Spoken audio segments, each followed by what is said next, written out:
नमस्कार।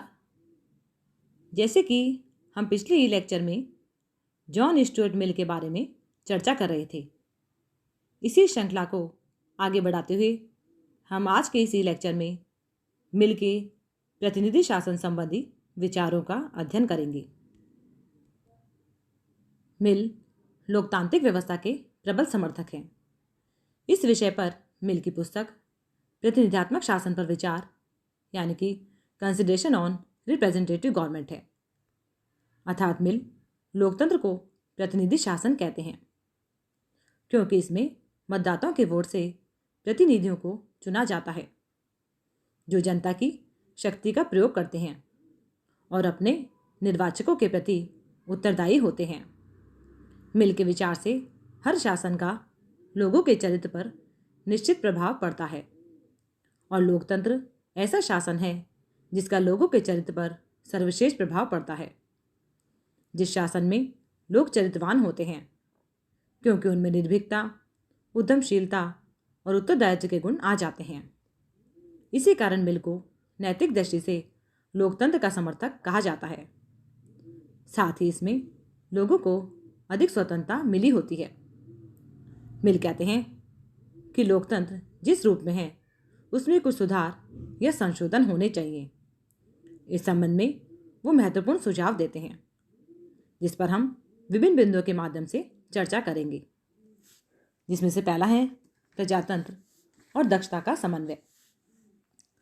मिल इस बात से परिचित थे कि जनप्रतिनिधि सामान्य योग्यता के व्यक्ति होते हैं और उनके द्वारा स्वयं ही अच्छे कानूनों का निर्माण तथा शासन व्यवस्था का भली भांति संचालन नहीं किया जा सकता। अतः मिल ने प्रजातंत्रीय और प्रशासनिक दक्षता के तत्वों का समन्वय करने पर बल दिया है। अगला बिंदु है आनुपातिक प्रतिनिधित्व, यानी कि अल्पसंख्यकों को चुनाव में विजयी बनाने के लिए आनुपातिक प्रतिनिधित्व प्रणाली का प्रयोग किया जाना चाहिए। मिल लोकतंत्र में बहुमत की निरंकुशता को लेकर बहुत अधिक चिंतित थे। बहुमत की सरकार अल्पमत की उपेक्षा कर सकती है, अतः जनता को बहुमत की निरंकुशता से बचाने तथा अल्पमत को शासन में प्रतिनिधित्व देने की आवश्यकता थी। मिल का विचार था कि बहुमत की निरंकुशतावाद को समाप्त करने के लिए निर्वाचन प्रणाली में सुधार किया जाए। एक सदस्य वाले निर्वाचन क्षेत्र के स्थान पर बहुसदस्य वाले निर्वाचन क्षेत्र बनाए जाएं और आनुपातिक प्रतिनिधित्व के आधार पर निर्वाचन कराए जाएं। इस प्रणाली में जिस दल को जितने प्रतिशत मत मिलते हैं उसी के अनुपात में उस दल के प्रत्याशियों को प्रतिनिधित्व मिलता है। इस पद्धति का लाभ यह होगा कि छोटे दलों को भी तथा अल्पमतों को भी उचित प्रतिनिधित्व प्राप्त होगा। अल्पमत भी सार्वजनिक संस्थाओं में अपनी आवाज बुलंद करके अपनी बात कह सकेंगे। अगला बिंदु है मताधिकार के लिए आवश्यक योग्यताएं। वोट का अधिकार उन्हीं व्यक्तियों को दिया जाए जो थोड़े बहुत शिक्षित हों, अर्थात कुछ लिखना, कुछ पढ़ना और गणित जानते हों। मिल प्रतिनिधात्मक शासन का समर्थन करते हैं और वह स्त्रियों सहित सभी व्यक्तियों को मताधिकार प्रदान करने के पक्ष में है। लेकिन उसका विचार है कि मतदाताओं को कुछ योग्यताएं प्राप्त होनी चाहिए। वह मतदाताओं की शैक्षणिक योग्यता पर बल देते हैं और कहते हैं कि जो व्यक्ति साधारण रूप से पढ़ने, लिखने और गणित के प्रश्न करने की योग्यता नहीं रखते, उन्हें मताधिकार कैसे दिया जा सकता है। शैक्षणिक योग्यता के साथ मिल मतदाताओं की संपत्ति विषयक योग्यता पर भी बल देता है। उसका विचार है कि वे व्यक्ति जिनके पास संपत्ति होती है संपत्तिहीन व्यक्तियों की तुलना में अधिक उत्तरदायित्वपूर्ण ढंग से आचरण करते हैं। अगला बिंदु है सार्वजनिक एवं खुला मतदान, यानी कि मतदान खुला होना चाहिए ताकि मतदाता का निर्णय सभी को पता चल जाए। मिल गुप्त मतदान का विरोध करते हुए खुले या सार्वजनिक मतदान को उचित समझते हैं।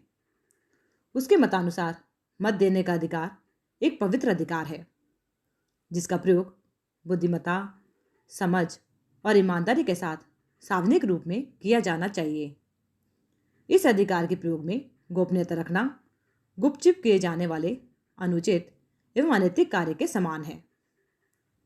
अगला बिंदु है महिला मताधिकार, यानी कि महिलाओं को वोट का अधिकार होना चाहिए। वे राजनीति में सक्रिय रूप से भाग लें।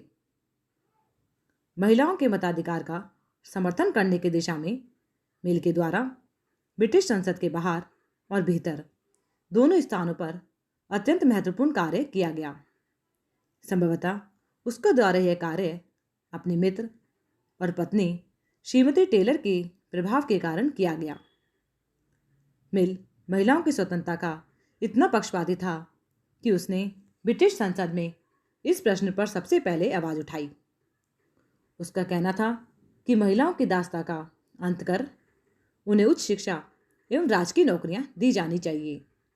उसके मतानुसार स्त्री पुरुष की असमानता दूर करने का एक सबसे अच्छा उपाय यह है कि उन्हें पुरुषों के समान ही मताधिकार दिया जाए।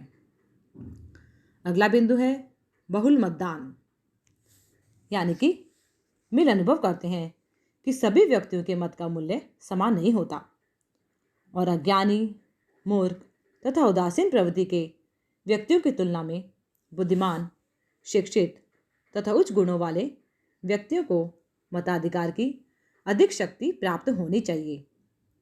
कम शिक्षित और मूर्ख व्यक्ति देश के सार्वजनिक जीवन पर हावी न हो जाएं, इसके लिए मिल उच्च शिक्षा प्राप्त व्यक्तियों को एक से अधिक मत देने की बात का प्रतिपादन करते हैं।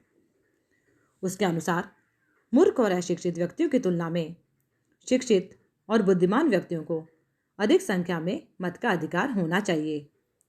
मिल तो यहाँ तक कहता है कि जिसके पास अधिक संपत्ति हो उसे भी बहुल मत का अधिकार होना चाहिए।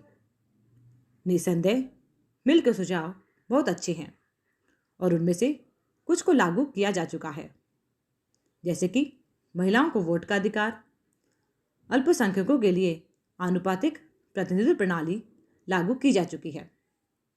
उसके द्वारा प्रजातंत्रीय और प्रशासनिक दक्षता के तत्वों के समन्वय का जो सुझाव दिया गया है वह उसकी राजनीतिक दूरदर्शिता का परिचायक है। और उसके द्वारा किया गया महिला मताधिकार का समर्थन भी नितांत औचित्यपूर्ण है। उसके द्वारा बहुमत की निरंकुशता के संबंध में जो ध्यान आकृष्ट किया गया है वह भी अपने आप में प्रशंसनीय है। वस्तुतः वह प्रतिनिधि शासन के दोषों और उसकी कमियों से परिचित तथा उन्हें दूर करने के प्रति जागरूक थी। इस संबंध में वेपर ने लिखा है कि मिल प्रजातंत्र की बुराई से प्रजातंत्र की रक्षा करना चाहते थे क्योंकि वह तत्कालीन आवश्यकता थी और ऐसा करने में वे सफल रहे हैं। उसका महत्व चिरंजीवी तथा चिरस्मरणीय है। आज के इस लेक्चर में बस इतना ही। धन्यवाद।